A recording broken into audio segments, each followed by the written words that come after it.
Hello, Trà Vinh xin chào các bạn. Hôm nay thì mình sẽ làm bánh cuốn chảo nha, hay là bánh ướt. Một món bánh vừa ngon vừa đơn giản nè, chỉ cần cái chảo. Với cách pha bột này thì bánh các bạn dù để nguội hay là để qua ngày vẫn có cái độ dai ngon, không có bị khô cứng. Bây giờ thì mời các bạn cùng xem video nè. Mình dùng ở đây là 100g bột gạo lọc, 100g bột năng hay là bột mì tinh á. Bên đây là 50g bột khoai tây. Nếu mà không có cái bột khoai tây thì các bạn thay bằng bột bắp cũng được nữa. Chút xíu muối và dầu ăn, 750ml nước. Rồi bây giờ mình cho lần lượt nè, 100g bột năng, 100g bột gạo và 50g bột khoai tây, muối. Rồi các bạn cho nước vô thì tổng lượng bột mình dùng là 1 phần và 3 phần nước. Rồi trộn đều lên ha. Công thức cũng dễ nhớ. Và công thức này thì mình thấy cái bánh nó có độ dai mềm và nó để nguội nó không có bị khô đó thì nó ngon. Xong rồi mình sẽ cho muỗng canh dầu ăn vô. Các bạn cũng trộn đều lên ha. Nếu có thời gian nhiều thì mình để 1 tiếng đồng hồ hoặc là nửa tiếng cũng được cho bột nó nở ra.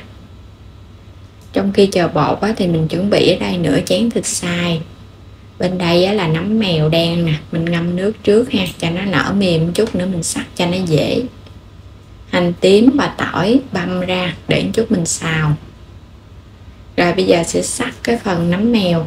Có nấm mèo vô trong cái bánh cuốn thì nó giòn giòn. Mình ăn cùng với thịt nó béo và nó không có bị ngán. Băm cho nó nhuyễn nhuyễn lại một chút. Cho dầu ăn vô chảo làm nóng, xong rồi cái mình phi thơm cái phần hành tím và tỏi.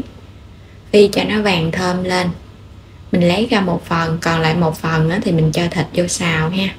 1 phần để lấy ra một chút nữa mình cho lên trên bánh ăn cùng. Xào cho phần thịt này nó săn thơm lên rồi cái mình cho nấm vô. Cũng xào đều lên ha. Các bạn sẽ nêm vào đây muỗng cà phê hạt nêm. Mình thêm muỗng cà phê đường nữa là được rồi. Rồi xóc đều lên cho gia vị nó nấm đều vô trong thịt. Thì phần thịt này mình xào một chút là nó chín, không có cần xào lâu nó bị khô. Quay trở lại bột mình để yên nửa tiếng thì bây giờ nó lắng ở dưới đáy, các bạn sẽ khuấy đều lên. Mình bắt đầu mình đi tráng bánh được rồi. Còn nếu mà có thời gian nhiều thì mình để yên 1 tiếng thì bánh nó càng dai. Làm nóng chảo, quét sơn lớp dầu. Rồi các bạn sẽ góp bột vô ha. Mình tráng đều một lớp thật là mỏng. Cái bánh đầu tiên thì có thể nó hơi khô một chút, nhưng bắt đầu từ cái bánh thứ hai là các bạn sẽ thấy cái bánh của mình nó ngon liền. Đậy nắp lại mình chờ 1 phút. Khi thấy cái nắp nào nó bốc hơi lên nhiều, cái bánh ở bên trong nó trong veo lại là nó chín rồi. Sẽ cho nhân lên. Rồi các bạn có thể cuộn lại hoặc là mình gập đôi lại cũng được nữa. Rồi cái lấy bánh ra. Bánh mỏng đều, dai và trong nè ha. Nhìn cái bánh là mình thấy nó có cái độ dai ngon rồi đó. Rồi bây giờ sẽ lấy ra nè. Cái tương tự thì các bạn cũng cho nhân vô, rồi cái mình ốp cái bánh lại. Hoặc là mình cuộn gập đôi lại cũng được.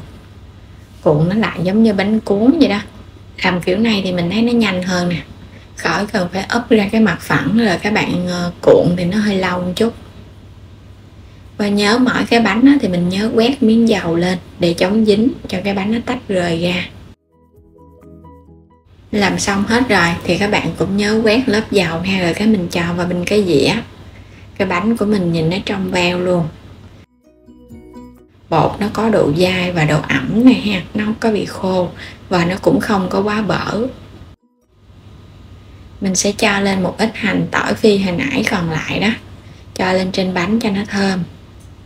Thêm lên trên này là con tép sấy khô. Thì các bạn tùy thích, không có thì mình bỏ qua ha. Ăn cùng là chả lụa hoặc là chả giò chiên cũng được, tùy sở thích. Thì có cái gì các bạn ăn kèm cái đó cho nó ngon hơn. Hay là mình ăn cái bánh cuốn không cũng ngon luôn. Kết hợp thêm nước mắm chua ngọt nè. Hoặc là mình thêm chút xíu dưa leo sắc nhỏ hay là giá trụng, rau thơm sắc nhỏ cũng ngon nữa. Bánh làm xong thì để yên vậy, khi ăn thì các bạn lấy ra mình ăn. Và mình làm xong thì mình để cả ngày luôn á, bánh vẫn không có bị khô cái lớp mặt đâu. Cái bột khoai tây á giúp cho bánh của mình có độ dai và độ ẩm mềm, không có bị khô cứng nè. Và đặc biệt á, mình để qua ngày hôm sau luôn, bánh vẫn ngon luôn ha.